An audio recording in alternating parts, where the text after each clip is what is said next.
I don't know if you know this, but it's very, very warm over there in the Orlando area. In fact, only this summer, Vash. It's never been hot before any other summer before this one. That's why crowds are down so much at Disney. I don't know. That's true. That's true. We actually have commentary from Bob Iger on that. It was measuring attendance at Disney World on July 4th, which didn't really factor in temperature, which is about 100 degrees and 99% humidity on that day. Wait, is he commenting on us there? Because we're the ones that ran that. He might be. That's for sure. But I will never forget that amazing CNBC interview where he blamed the heat for the low attendance in Florida in the summer. Very interesting. You would think that the company would actually do something about this. Apparently, though, they're not doing enough. As you can see right here from Florida Politics, this by Gabriel Rusin, I believe. Even in the Disney World bubble, you can't escape the heat. Dozens feel sick in heat wave. People in distress during July's heat wave include a baby at Epcot and an 81-year-old woman at Disney Springs. No good. Disney World first responders rushed to 86 heat illness calls over 11 days around the giant resort during last month's heat wave. New records show around 1 in 4 calls ended up in a hospital visit, while the rest of those that were affected were either treated and released or refused care. I think this is absolutely fascinating because I don't think historically have gotten an insight into this as clear as this. It looks like CFTOD, or the Central Florida Tourism Oversight District, who actually oversees Disney World now, they've actually released the call logs associated with these calls, and so we know exactly how many heat-related calls have actually being called in from Walt Disney World Resort property and how these people were affected. We not only know that, but if we actually study the call logs themselves, we actually know where that call emanated from, which is really, really interesting. And if we actually scroll down and look, we can see that a trend forms with something like this, and it forms in the way that you might expect. The bulk of these calls, they come from either attractions or nearby places where there's either little shade or attraction queues that are outside rather than inside. You would think that, with the CEO of the Walt Disney Company saying that people aren't visiting because of the heat, and these calls being so profound coming from these places in which, you're not indoors when you're waiting for attractions and so forth, you would think that the Imagineers would actually do something about it. But they have not, or maybe even theme park operators. And here's the most interesting thing about this story and why we're covering here on That Park Place so profoundly. Because at the same time when the Walt Disney World Resort received 86 calls, Epic Universe only received 1. Well, that doesn't make sense, Vash. All the pixie dusters told me that Epic Universe has no shade and it's too hot. That's why this park is failure and we should all just go back to Magic Kingdom. I heard those same calls right there. I heard, there's no shade. Look at these expansive walkways, but no shade. What are you going to do? It turns out Universal is doing something right now. For the Universal proper, that being Islands of Adventure and Universal Studios Florida, we don't actually have any information on those two parks because I guess those fall under a different system than Epic Universe. But still, though, you would think that you would have maybe a third of the amount of calls commensurate with Walt Disney World. So what does that put, like at least 15 or something like that? That doesn't seem to be happening. Epic Universe, or at least Universal Studios, seems to be doing something different to avoid as many heat-related calls as Disney. And I think that all comes down to a couple of factors, but I'd love to hear you guys' thoughts on why you think this might be the case, this disparity between Universal and Disney when it comes to beating the heat. So I'm going to have a different kind of take here than you might expect. Please. Here's the thing with Disney. It turns everyone into fragile NBA players who, if they get so much as bumped, take a dive and, try to get the foul shot. When people are at Disney, I think that they try to claim health emergencies more so than anywhere else in the world, mostly because they think they can get something out of Disney for it. Because that was Disney's reputation for a long time, was like, if you so much as stub your toe, Disney's going to give you a free vacation. So yeah, it might be that. It might just be people being over dramatic. I'm not sure. But I mean, there's also a lot of outdoor walking in Walt Disney World.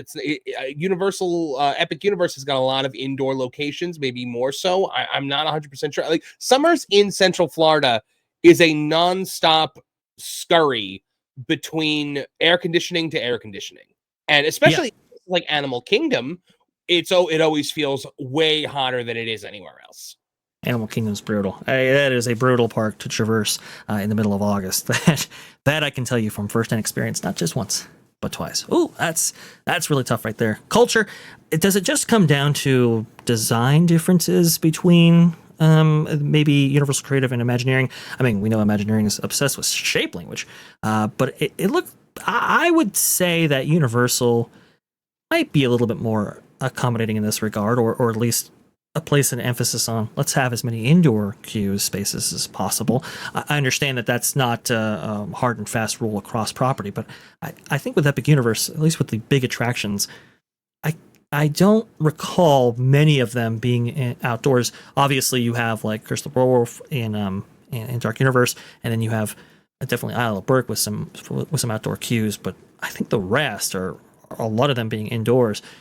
Is that a factor in this, or is there something else at play? Well, and again, I mean, in the modern design stuff that Universal, as they started to switch away from primarily screens and things like that, they did focus on queuing spaces. For example, we were just looking at the first iteration of the Harry Potter offerings with Forbidden Journey, and that queue, despite being outside, has fans, misters, and a lot of shade, even in the outdoors section.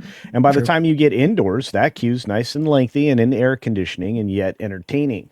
Disney seems to have fallen off their bandwagon that they created with the entertaining queue and one that is primarily indoors. When you think about the fact that they've artificially increased scarcity for things like Haunted Mansion, they really disrupted everything that was designed to move that line along. And by adding Lightning Lane, they made it even worse.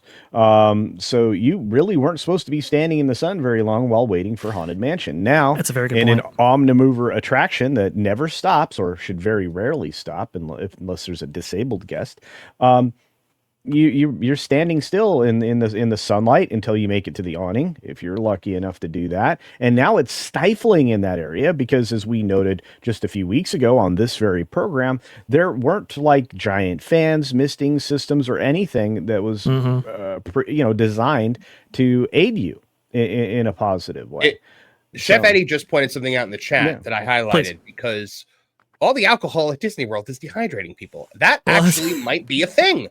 Well, because that's an interesting point. Disney has built this culture around drinking at the parks that Universal doesn't have. Like, there's alcohol at Universal, sure, but there's not like a drink around the world, man. Oh, don't whip it rum, man. Like, there's everything in Walt Disney World revolves around alcohol now.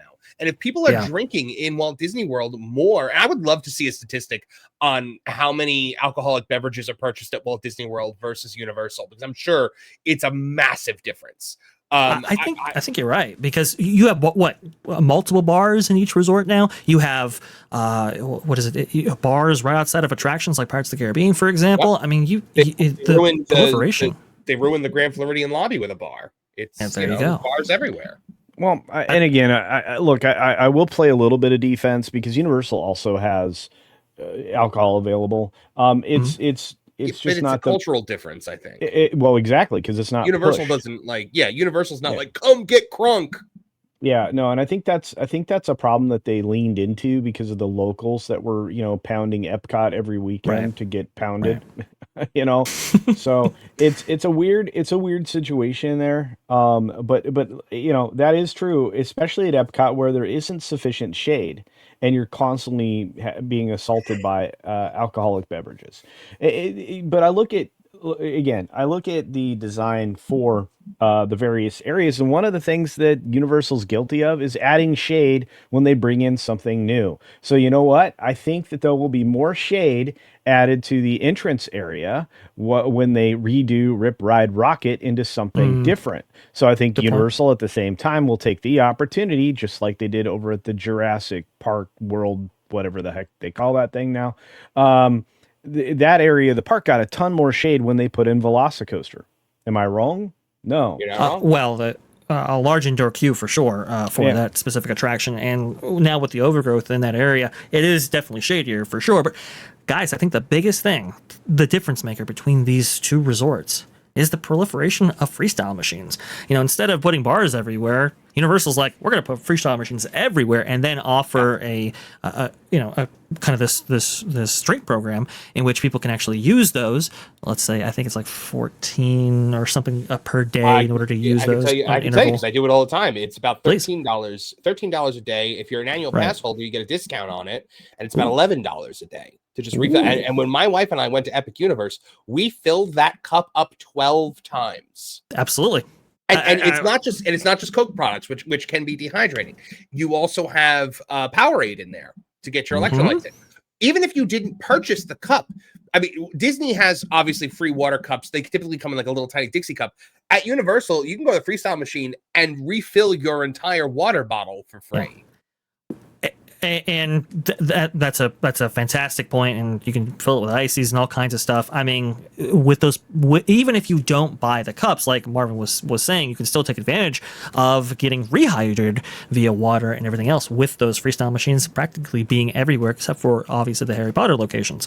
Now, what's most interesting about this is and this really highlights the difference between Disney and Universal at this point, because you'll remember, Marvin, that we covered a story about the water parks getting rid of their refillable drink program recently, and one of these calls was from the Typhoon Lagoon wave pool. Do you remember that, Dave Ash? Because we were with Pro. And we were just having a conversation about how the one thing the water parks do so well is they have those freestyle drink machines. And then not 2 hours later, you looked at your phone and you were like, they got rid of the freestyle drink machines. It was wild. It was crazy. But that's the difference, right? Because if you're going to say, hey, look, a soda's $5 or even a water bottle now might be that much versus Universal where, you buy in for $14 or so and you refill multiple times, like you said, a dozen times. I know my mom and I, we refilled. I mean, I can't even tell you how many times. It's just a different comfort level. And that's the thing. If Bob Iger knows that these parks are uncomfortable to be in at, these more extreme temperatures, do something about it. You don't, these parks don't have to be a slog to go through in the summer. You could have, I think Pro has mentioned this before, you could have these intimate spaces, these lounges where people can actually cool down and so forth. You could add more shade. You could add more buildings that people can wait in. There are so many different things to combat the heat that Disney just simply doesn't employ in the same way that Universal does even now, and they can go one step beyond. But don't. Go ahead, Martin. The other thing about taking the freestyle machines out of the water park is the water park, more so than the theme parks, there's no air conditioning there. Like you're not going inside ever. So everything is outside. So that was why it was so good to be able to just go and get a Powerade whenever you needed to be able to get it. But now we need to charge money we need to charge more money. And the other thing, by the way, is if you buy a bottle of water in Disney, what is it? It's Dasani, which is water that has sodium in it. That's an interesting point, and it's a Coke product as well. I think there really is a disparity here, and maybe the comfort level between the resorts is something that should be better appreciated. What I think must be investigated a little further is why there was a disparity between these two resorts in this profound way. It shouldn't exist, but it does. And hey, you know what? Epic Universe has triple-digit wait times, whereas Disney, they're looking to get double digits right now, and that's not good. Thanks for watching That Park Plays News. For more information, consider checking out www.thatparkplace.com. And don't forget to subscribe, share, like, and send this out on your favorite social media account.